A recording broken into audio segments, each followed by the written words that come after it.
오늘 우리가 함께 나눈 이 성경 말씀은 우리 주님께서 선지자 이사야의 예언을 통하여서 주님의 마음을 우리에게 알려주신 소중한 말씀입니다. 하나님께서 선지자 이사야를 통하여 장차 이 땅에 오실 메시아는 어떤 분이신가에 대해 가르쳐 주셨는데, 이 땅에 장차 오실 메시아는 두 가지의 사명을 갖고 있음을 오늘 본문에서 발견합니다. 하나님께서 그의 영을 메시아에게 주셔서 심판을 이방에 알게 한다. 메시아는 하나님의 심판이 있음을 이 세상에 알게 하는 분으로 오셨습니다. 바로 예수님이시죠. 이전에는 제사의 제도를 통하여 혹은 인간의 양심을 통하여 또 비슷한 방법으로 하나님에게 나아가고 하늘나라에 올라가려 했습니다.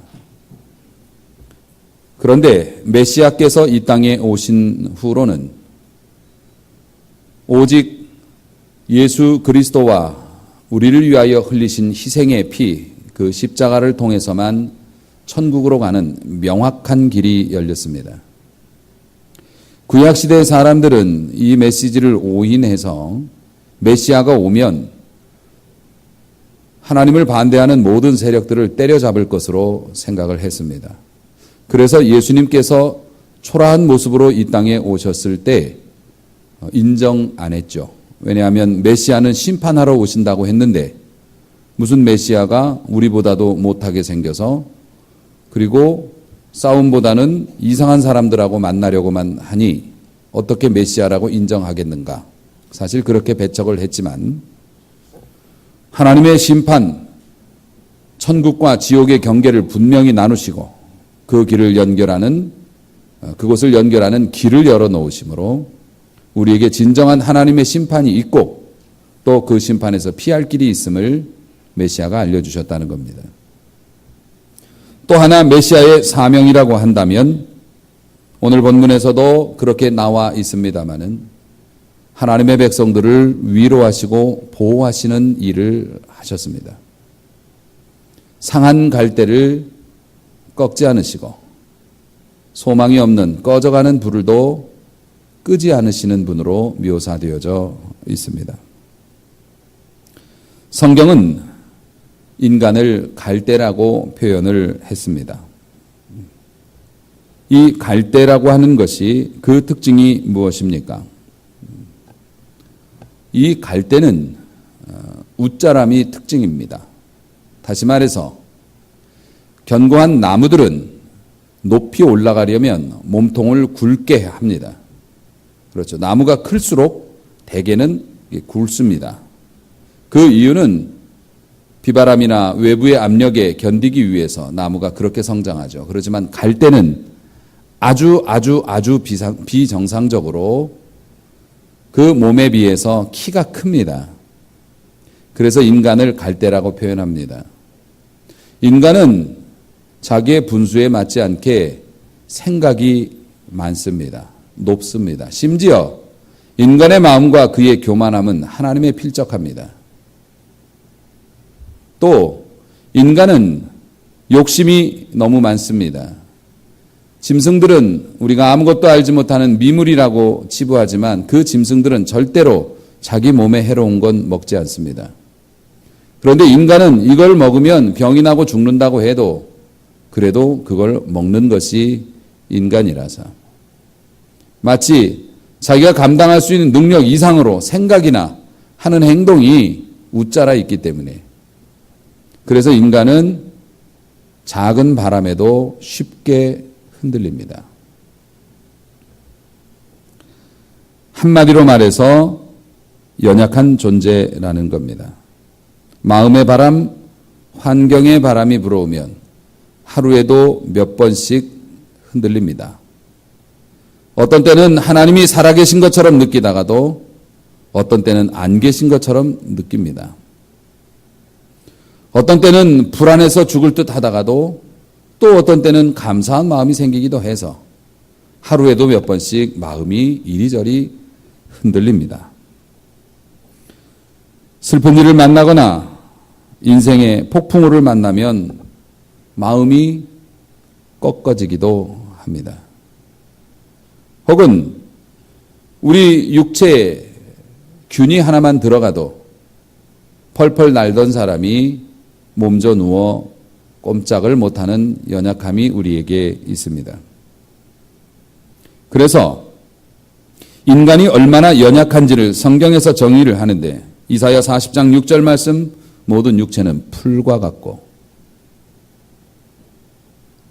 또 야고보서 4장에는 잠깐 보이다가 없어지는 안개와 같고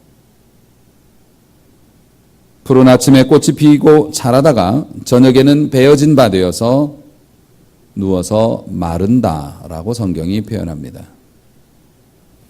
우리 인생이 강건한 것 같지만은 때가 되면 풀과 같아서 하나님께서 그것을 베어 땅에 눕히시면 그냥 말라버리는 것이 인생이라고 이야기합니다. 사실 어찌 말하면 이 자리에 앉을 정도 되는 분들이라면 상한 갈대일 수도 있겠습니다.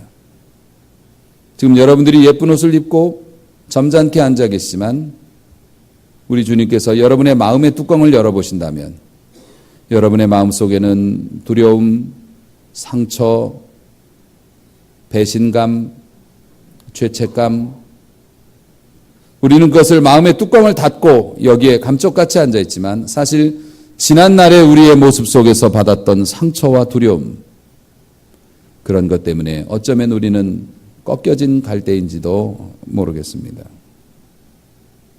그래서 지금도 우리는 흔들리고 있고 그러한 우리들이 모여서 이루어진 이 교회도 사실은 갈대처럼 보입니다.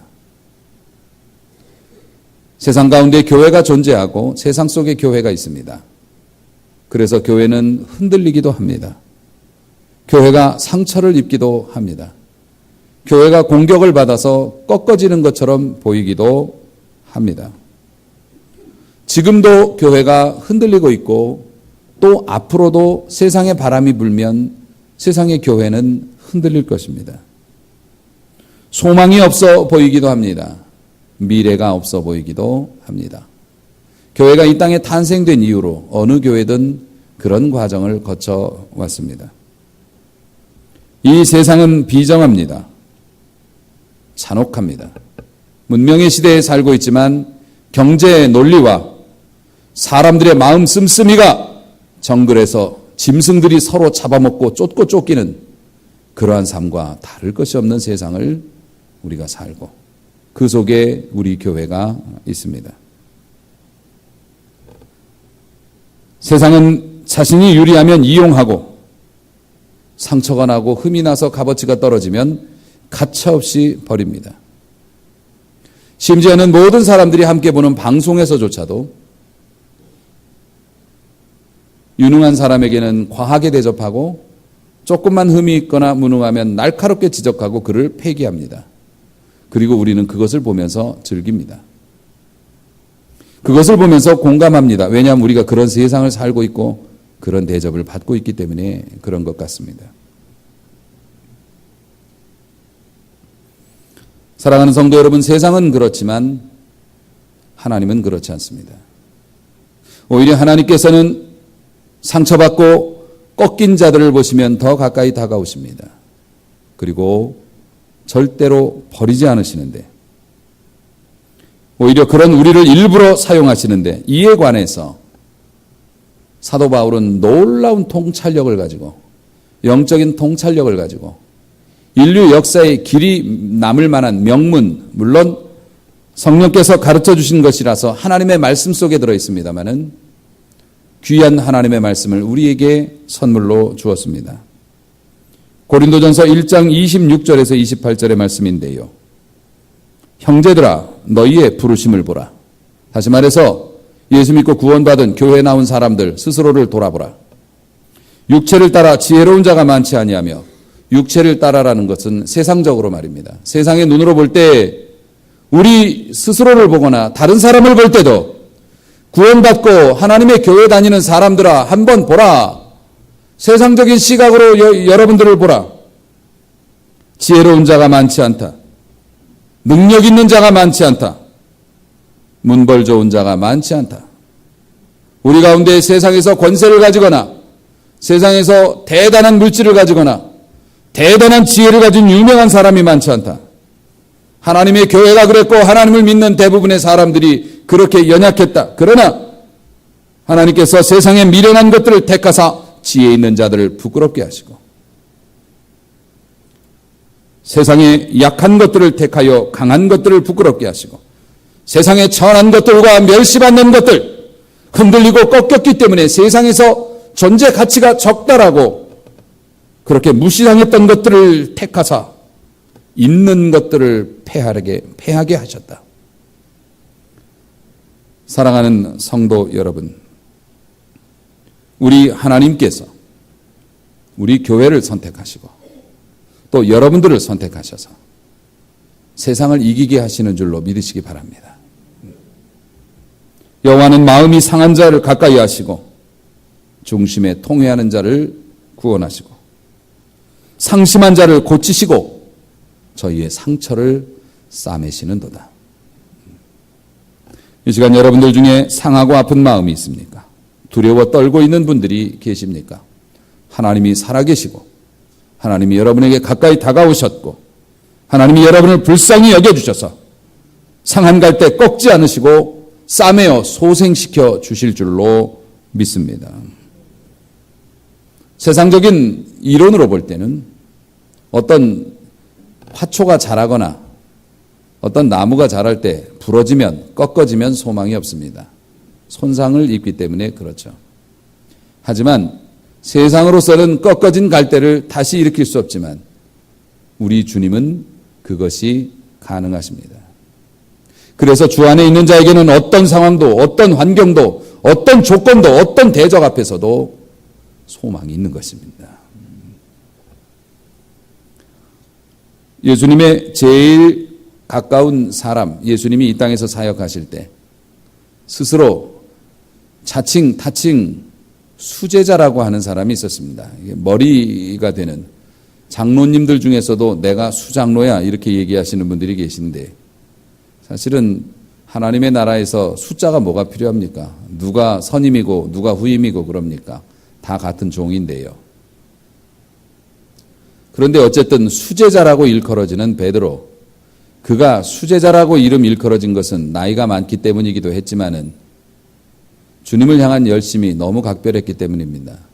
아주 열정적이고 직선적인 사람이었기 때문에 누가 예수님께 함부로 하는 꼴을 못 받고 심지어는 공공연하게 내가 예수님을 위해서 생명을 버리고 내가 어쨌든 예수님의 일이라면 내 생명을 버리고 내가 주님을 지킵니다 라고 공언을 했던 사람입니다. 그랬던 베드로가 예수님이 잡혀가시는 상황이 되므로 큰 충격에 받고 흔들리게 되었습니다. 설마 그런 일이 있을까 싶었는데 칼든 사람들이 와서 예수님을 결박합니다. 아마 그는 심장이 미친 듯이 뛰고 갈등했을 겁니다. 이걸 어떻게 해야 되나. 역시 베드로는 베드로, 그 어려운 상황에서 우리 집사님들이 하셨듯이 용기를 내었습니다. 그리고 칼을 빼어서 사람을 해치기까지 했습니다. 예수님이 만류를 했고 그 뒤로는 도망갔습니다. 예수님을 내버려 두고 모두 도망쳤습니다.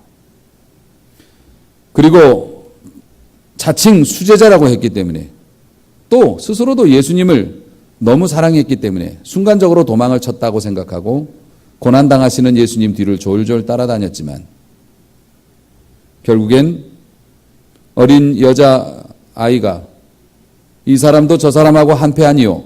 라고 말하는 그 질문에 결국 예수님을 완전하게 3번이나 모른다고 부정하고, 심지어는 성경이 온건하게 번역을 했지만 욕을 했습니다. 마지막에는. 나는 저를 모른다고. 그리고 새벽닭이 울었을 때 베드로는 자기가 꺾어졌다는 것을 알게 됩니다. 다시 말해서 인생의 소망이 다 사라졌다는 거예요. 세상에 어떤 일이 와도 이제 예수님하고는 나는 더러운 배신자밖에 되지 않는다. 그렇잖아요. 끝나버린 거예요. 갈대가 꺾어진 거예요. 나무가 부러진 겁니다. 새벽닭의 울음소리를 듣고 자신이 꺾어졌다는 걸 알고 그는 통곡을 하고 사라집니다. 그런 상한 갈대, 육체적으로는 강했고 정신력이 있다고 자부했지만 환경과 죽음의 공포 앞에, 자신의 이익 앞에 자기도 모르게 돌변하는 모습을 보며 꺾어지게 되었습니다.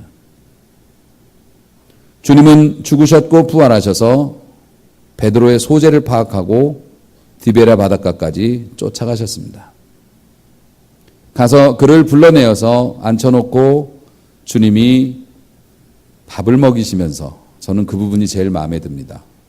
밥을 먹이시면서 물어보십니다. 네가 나를 사랑하느냐?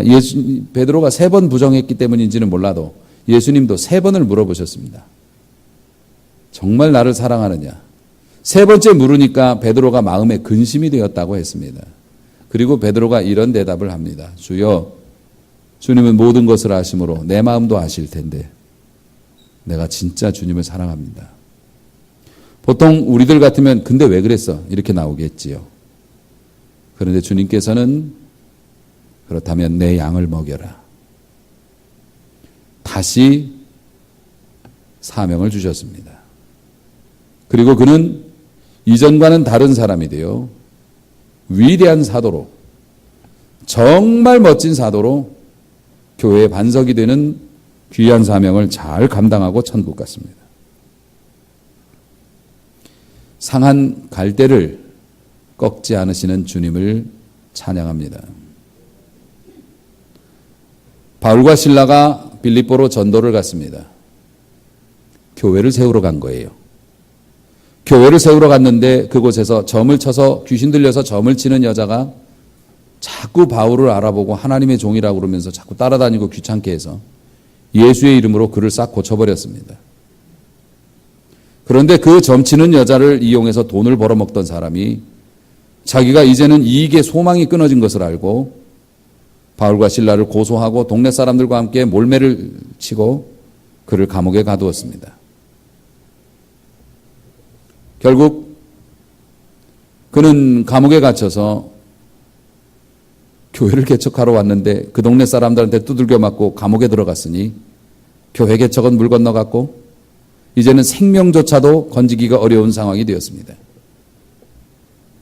그런데 그들의 사역은 꺾어졌고 그들의 생명도 꺾어집니다. 흔들립니다. 그런데 꺾어졌던 베드로에게 주님을 사랑하는 마음이 남아 있었던 것처럼 바울과 실라에게도 주님을 의지하는 마음이 남아 있었습니다. 그래서 그들은 찬송을 불렀습니다. 그 찬송이 감옥에서 울려 퍼지고 다른 죄수들이 듣더라. 그 순간 지진이 일어나서 그 감옥의 문이 부서져 나가고 난리가 났습니다. 결국은 어떻게 됩니까? 그를 지키던 간수가 바울과 실라를 자기 집으로 초대해서 세례를 받고 그리고 그 집이 교회가 됩니다.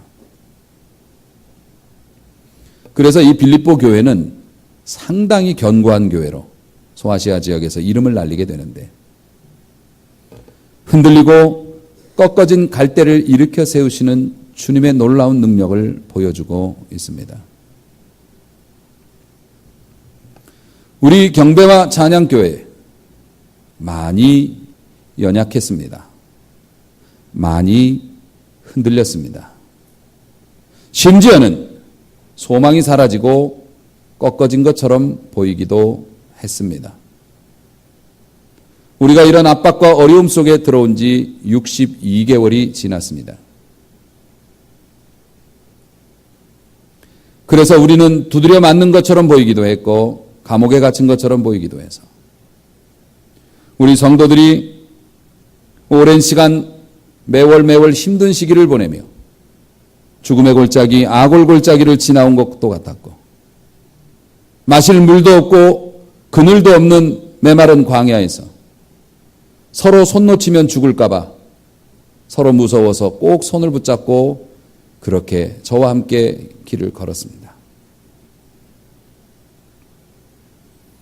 그런 꺾어진 것처럼 보이고 흔들리는 연약한 갈대 같은 우리를 하나님이 소생시키셨습니다. 이기게 하셨고 하나님께서 누구도 부정할 수 없는 기적을 우리에게 보여주셨습니다. 우리는 소망이 없고 꺾어진 것처럼 보이고 심지어도 지금도 그렇게 보일지도 모릅니다. 세상의 시각과 경제적인 논리로는 그렇습니다. 그러나 사랑하는 성도 여러분, 저는 단언합니다. 그 오랜 세월 흔들리면서 우리는 두려워했습니다. 두려워하면서 지냈지만 지금 와서 고백하건대 단언하건대 믿음이 없었다면 여러분 이 자리에 없었을 겁니다. 우리는 부족했고 우리는 연약했고 하나님 앞에서 베드로처럼 나의 이익과 욕심을 위해서 하나님의 감동을 무시한 적도 있었고 지금 이 말은 여러분에게 하는 말이 아니라 저에게 하는 이야기입니다. 저 역시도 목회자로서 나의 이익을 생각하고 나의 미래를 생각하고 나의 안전을 생각하느라고 하나님의 감동을 무시한 적이 있었고 제가 그럴진데 여러분들은 안 그랬겠습니까? 그런 연약한 우리들, 그러나 그럼에도 불구하고 하나님께서 우리를 싸매 주시고 다시 사명의 길을 열어주신 것은 저는 확신할 수 있습니다. 여러분이 그럼에도 불구하고 작았지만 믿음이 있었기 때문에 주님을 사랑합니다. 그런 못난 모습이고 연약한 모습이지만 그래도 주님 사랑하는 걸요.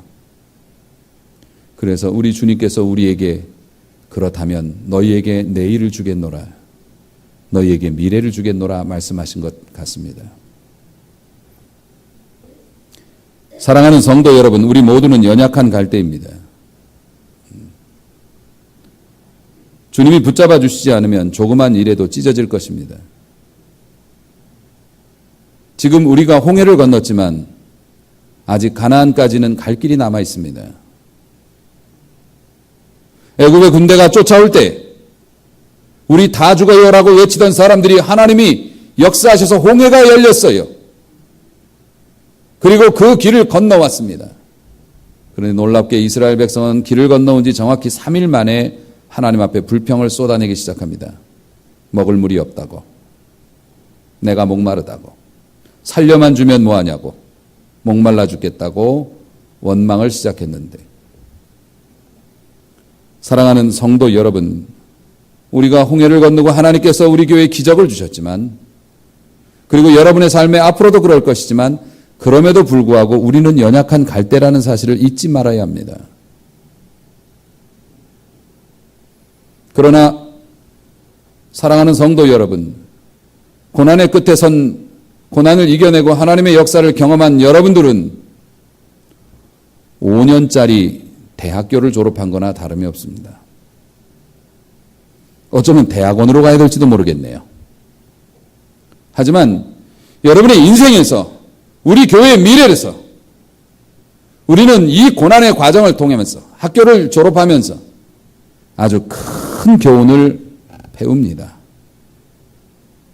물질을 다루는 법을 배우고, 인내하는 법을 배우고, 기다리는 법을 배우고, 실망하지 않는 법을 배우고, 두려움을 이기는 법을 배웠으니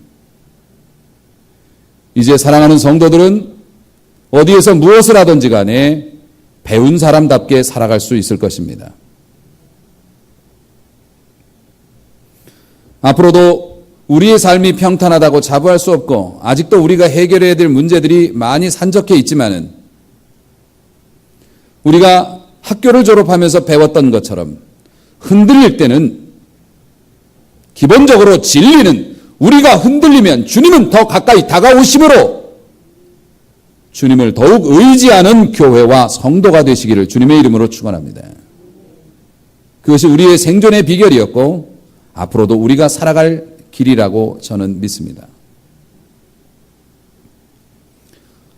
사랑하는 성도 여러분, 사도 바울은 또 우리에게 권면합니다. 우리는 보배를 품은 질그릇이라고 말씀합니다. 우리 안에 소중한 주를 향한 사랑과 믿음이 있었고 비록 우리는 질그릇같이 투박하여 세상이 인정하지 않았을지는 모르지만 그러나 우리의 질그릇이 깨져나가므로 우리의 삶의 고난에 흔들리고 어려워짐으로 그 속에 담긴 보배가 드러났고 이제는 살아도 주를 위하여 죽어도 주를 위하여.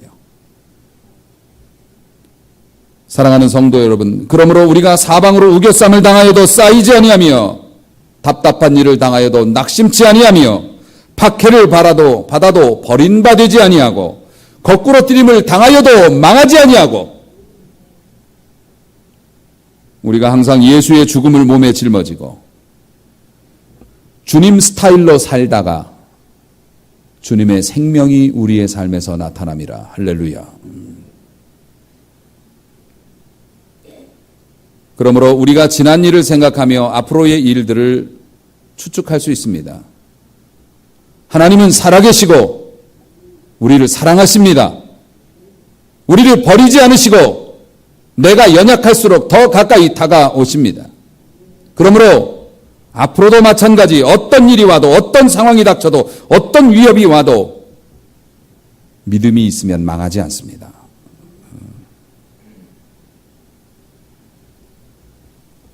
낙심하지 말고 여기까지 에베네셀의 하나님 지켜주신 주님의 보살피심을 기억하면서 하나님이 내 생명, 내 가정, 내 사업, 내 직장 붙잡아 주실 것을 믿으면서 이 보화가 질그릇에 가려지지 않도록 그렇게 살면 될 것입니다. 다시 말해 하나님이 주신 놀라운 기적과 축복을 여러분의 한숨과 원망으로 덮어놓지 말라는 것입니다. 여러분의 집에 보화가 있는데 그 보화를 어디다 뒀는지 몰라가지고 궁핍하게 살지 말라는 겁니다. 기죽지 말라는 겁니다. 하나님께서 우리에게 베푸신 구원의 은혜와 우리 교회에 베푸신 하나님의 역전의 역사를 우리의 원망과 한숨과 부정한 말로 덮어놓지 말고 하나님의 은혜에 감사하세요. 그러면 여러분을 당할 자가 없을 것입니다. 두려워 말라 내가 너와 함께 함이니라. 놀라지 말라 나는 네 하나님이 됨이니라. 내가 너를 굳세게 하리라. 내가 너를 도와주리라. 내가 의로운 오른손으로 너를 붙들리라. 이 말씀이 나타났고 또 나타나게 될 줄로 믿습니다. 그러므로 흔들리는 것을 두려워하지 말고 흔들릴수록 주님과 멀어지는 것을 두려워하며 자신의 자리와 본분을 잘 지켜서 하나님께서 또 역사하실 그 놀라운 일들을 기대하시면서 우리에게 허락하신 아름다운 가나안에 이를 때까지 주의 말씀으로 순종하는 하나님의 건강한 일꾼들 되시기를 바랍니다. 꺾어졌다고 낙심하지 마시고 꺾어질까 두려워하지 마세요.